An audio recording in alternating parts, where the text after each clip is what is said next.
এই মুহূর্তে আমি দাঁড়িয়ে আছি দুখানা বাওবাব গাছের নিচে। বাওবাব গাছ মানে আফ্রিকান বাওবাব।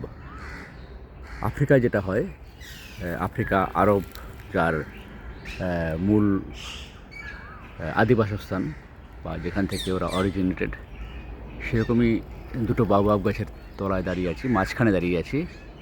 এটা তার মধ্যে একটা গাছ। অ্যাকচুয়ালি গত সপ্তাহে আমি 2-3টে বাওবাবের ফল সংগ্রহ করেছিলাম এবং সেটা খেয়ে ফলটা খেয়ে আমি দেখিয়েছিলাম। তারপর অনেকেই আমার কাছে বাওবাব গাছ দেখতে চেয়েছে। অ্যাকচুয়ালি আমাদের ভারতবর্ষে এই গাছটা খুব কম, ইভেন আমিও কম দেখেছি খুব। ওই একটা দেখালাম, আরেকটা হচ্ছে এটা, এই যে এটা হচ্ছে আরেকটা গাছ। যদিও এখানে ভারতীয় বাওবাব গাছগুলো, যেটা বলছিলাম সেটা হচ্ছে আমি দেখেছি খুব কম এখানে। আমি কলকাতায় দেখেছি হচ্ছে, এখানে দুটো দেখেছিলাম, যেটা হচ্ছে দেখেছিলাম বলতে এখনও দেখে আছি, যার তলায় আছি। এই দুটো রয়েছে হচ্ছে কলকাতার বনবিতান, আর হাওড়াতে বোটানিক্যাল গার্ডেনে একটা দেখেছি, আর একটা দেখেছি কলকাতার ইয়েতেই মোহরকুঞ্জ, ভিক্টোরিয়ার পাশে, সেটা ছোটো। আর এই দুটি সবচেয়ে বড় দেখলাম আর কি। এই গাছে একটা ফল ধরে আছে এখনও ওখানে ভেতরে আর কি, দেখা যায় এখান থেকে। এই ছোট্ট ক্যামেরা দেখা যাচ্ছে না। গত সপ্তাহে আমি 2-3টে ফল সংগ্রহ করেছিলাম গাছের তলায় এবং খেয়েওছি।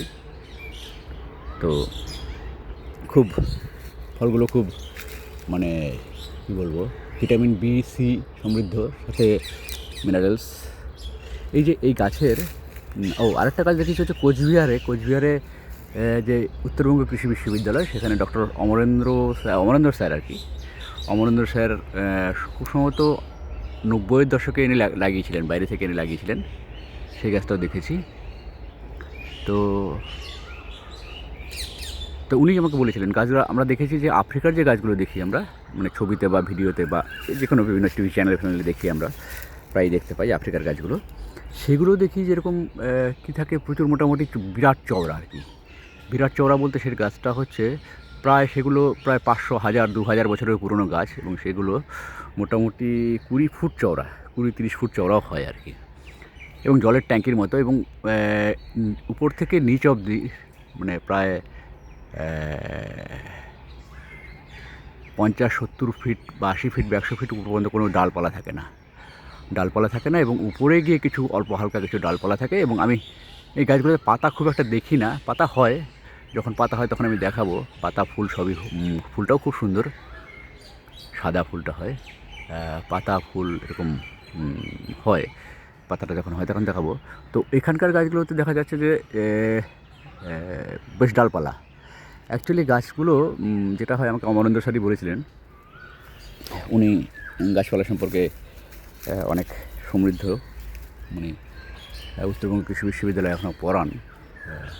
তো যাই হোক, তো উনি বলেছিলেন সেটা হচ্ছে গাছগুলো অটো প্রুন হয়, মানে যত বড় হতে থাকে নিচের ডালপালাগুলো অটোমেটিক সেগুলো খুলে পড়তে থাকে। এখানেও তাই দেখেছি যে এগুলো অটো প্রুন হয়ে গেছে, যেমন এই যে এখানে ছিল একসময় ডাল, এটা এখন নেই, এখানে নেই, এটাও ঝরে পড়বে কিছুদিন পরে, এটাও ঝরে পড়বে। তো এই অটো প্রুনিং টেন্ডেন্সি এই গাছটার মধ্যে রয়েছে আর কি। এই যে আমি দেখানোর চেষ্টা করি ভেতরটা সবুজ আছে কিনা। হ্যাঁ, ভেতরটা এখনও সবুজ, মানে এই যে লেয়ারটা রয়েছে, এই হচ্ছে গাছটার ক্যারেক্টার। ফলটা খাওয়া যায় খুব সুন্দর, এবং সবথেকে যেটা বড়ো কথা, সেই গাছটা এই যে যেটা বললাম 25-30 ফিট চওড়া হয়ে যায়, এবং তার মধ্যে চওড়া বলতে গোলাই হয়ে যায়, এবং তার ভিতরে প্রচুর জল থাকে, মানে যেখানে জল পাওয়া যায় না সেখানে এরা জল স্টোর করে রাখে, এবং মানুষ সেখান থেকে সেই জল খায় আর কি রীতিমতো। জানি না কীভাবে থাকে, মানে কোন মেকানিজমে থাকে, মানে কীভাবে জলটা থাকে যে এবং সংগ্রহ করা যায় সহজে, এবং অবশ্যই পরিশ্রুত হবে। প্রকৃতি যেভাবে করছে, আমরা তো সেরকম করতে পারি না। তো খায় এবং খেয়ে বেঁচে থাকে, এবং সেটাকে, এবং ঠিক এই জন্যই মানে কিছু কিছু গাছকে অ্যাকচুয়ালি বলে না কল্পতরু বলে তো আলাদা কোনো গাছ নেই, মানে কিছু কিছু গাছকে কল্পতরু গাছ বলে। তার মধ্যে এইটা একটা কল্পতরু গাছ, মানে এটাকেও মানুষ কল্পতরু বলে ডাকে আর কি। মানে যেহেতু হয়তো খুব সম্ভবত সেই যেখানে আর কি গিয়ে মানুষ প্রাণ চলে যায়, প্রায় জলের অভাবে বাঁচতে পারে না, সেখানে এই গাছগুলো জল দেয়, হ্যাঁ, মানে বাঁচিয়ে দেয় জীবন, সেই জন্য হয়তো এই কনসেপ্ট থেকে হতে পারে। এটাকে কল্পতরু গাছ বলে অনেক সময়। ঝাড়খণ্ডের রাঁচিতে শহরের কোনো আশেপাশে কোনো একটা গাছ আছে যে গাছকে পুজো করে, সেটাও বাওবাব গাছ। এই গাছটাকেই পুজো করে আর কি, এবং কল্পতরু বলেই পুজো করে। হ্যাঁ, নারকেল গাছকে অনেক সময় কল্পতরু বলে, কেননা নারকেলের সেই থেকে নারকেল ফুল ফল অনেক কিছুই কোথাও কাজে লাগে। হ্যাঁ, তো এটাকেও কল্পতরু গাছ বলে অনেক সময়, মানে অনেক লিটারেচারে বলেছেন, এবং মানুষরা মানে কথিতভাবে এটাকে কল্পতরু হিসেবে বলেন আর কি। তো যাই হোক, আবার যখন ফুল বা পাতা হবে তখন দেখানোর চেষ্টা করব কোনো সময়। আপাতত এখানেই থাকুক বাওবাব গাছ, আফ্রিকান বাওবাব। আরেকটা জিনিস ভুলে গেলাম, এটা যে ফলটা বাদরের খুব প্রিয়, খুব সম্ভবত সেই জন্য এটাকে অনেকে বাদর রুটি গাছও বলে আর কি। বাদর খেতেও খুব পছন্দ করে। যাই হোক, আজকের মতো এখানে থাকুক। Thank you, thanks all.